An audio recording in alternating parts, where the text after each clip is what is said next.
I ban who I feel like. I'm social media.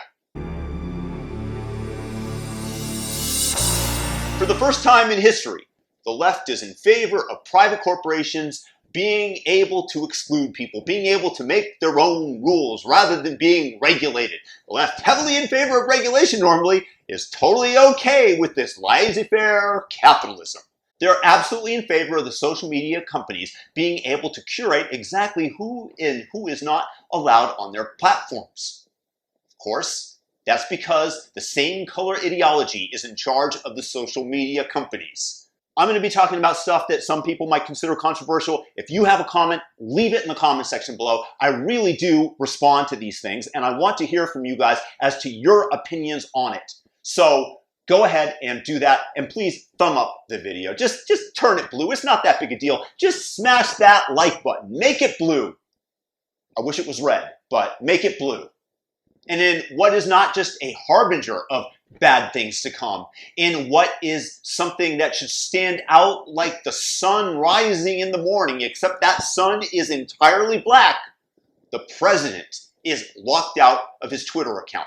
Facebook as well. They decided that the leading nation on earth should have its leader, its elected president, not allowed to communicate with his citizens on what is today's public square. You see, the challenge is that there is no way that the Founding Fathers, who made it their mission to protect free speech, making it the First Amendment in the Bill of Rights, could have predicted the public square becoming Twitter and Facebook, especially in the age of coronavirus, when we are no longer allowed by the government to meet in large groups. Our right to peaceably assemble, also protected by the First Amendment, is being vacated by Team Blue. Doesn't happen so much in red states now, does it? So for the first time, the left is now agreeing with some Republicans who are going to argue that these are private corporations and the government has no right to tell them who they can not allow or allow onto their platforms. And I'm going to tell you that as a libertarian, I'm very sympathetic to this argument in general. Unfortunately, in this case, social media is definitely the new public square. You do not have the ability to reach the same audience if you are not on these platforms, and they are de facto monopolies because of the network effect. So that you understand that phrase, the network effect is similar, let's just call it like a black hole, which has a certain gravitational field. The more matter that it attracts to it, the more users it has. With each successive user, it increases its gravitational pull. You are on Facebook and Twitter because your friends and family and those who you want to follow are on these platforms. And the more friends that you have there, the more unescapable that gravity is. So it's not like the moon where you can leap off and jump very high in the air. It's much more like Jupiter because the mass of the planet is so large, it becomes impossible to escape its gravity. So what I'm proposing, what we need today, is a digital Bill of Rights that states that these platforms are, in fact, the new public square. And the only reason that your speech could be inhibited is if in fact it violates US law. For example, direct incitement to violence, recruiting actively for a terrorist organization like Al-Qaeda, like ISIS, like the Democratic Party, or child pornography. The fact is that about 6 Silicon Valley tech billionaires, all of whom seem to lean largely to the left, are deciding what speech is and is not acceptable. To me, that is unacceptable.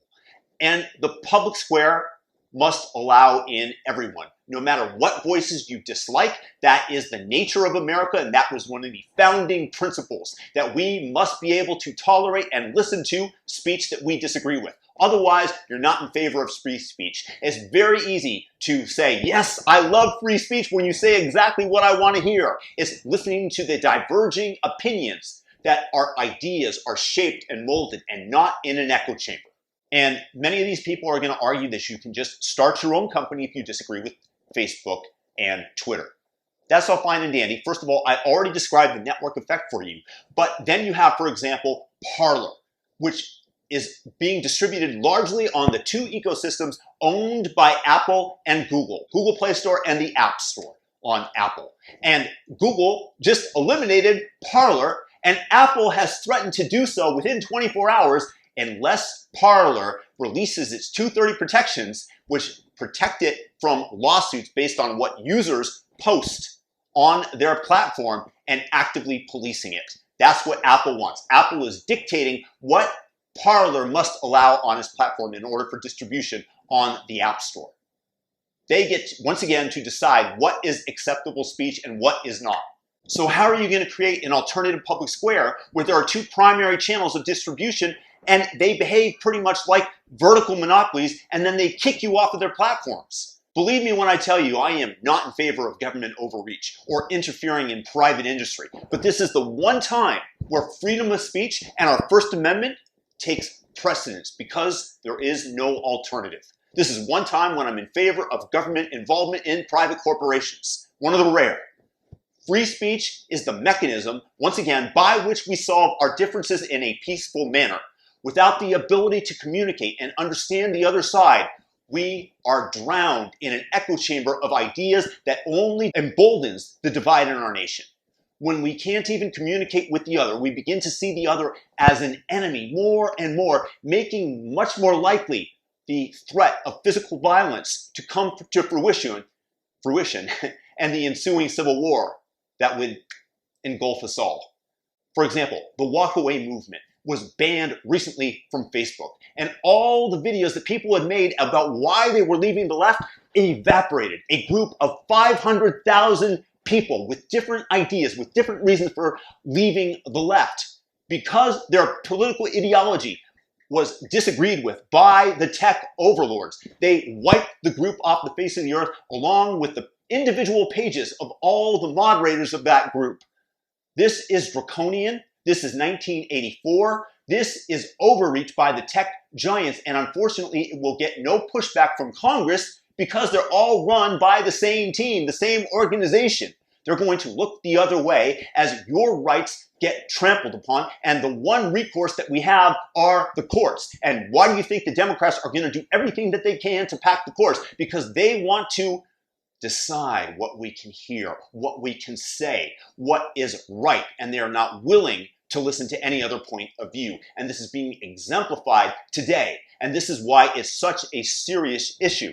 There is nothing more dangerous for our republic than the repression of speech. And private corporations right now have a stranglehold over the public square. And if there is one time when the government must enter into the private marketplace and protect our civil liberties, our republic, and our ability to communicate with one another, it is today.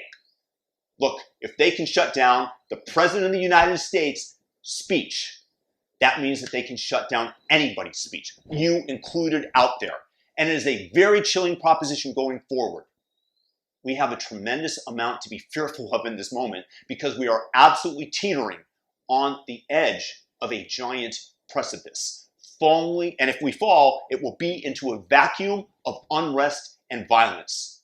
And if we're not extraordinarily careful, our nation, pushed ever so gently by China, will fall like Wile E. Coyote over the cliff and into oblivion. If you guys have a comment, if you guys have a thought as to how I might be wrong, by all means leave it below. I will respond if you make a cogent argument. If you're new to the channel, subscribe, notification bell, thumb up the video, and have a fantastic, fantastic day. Peace out.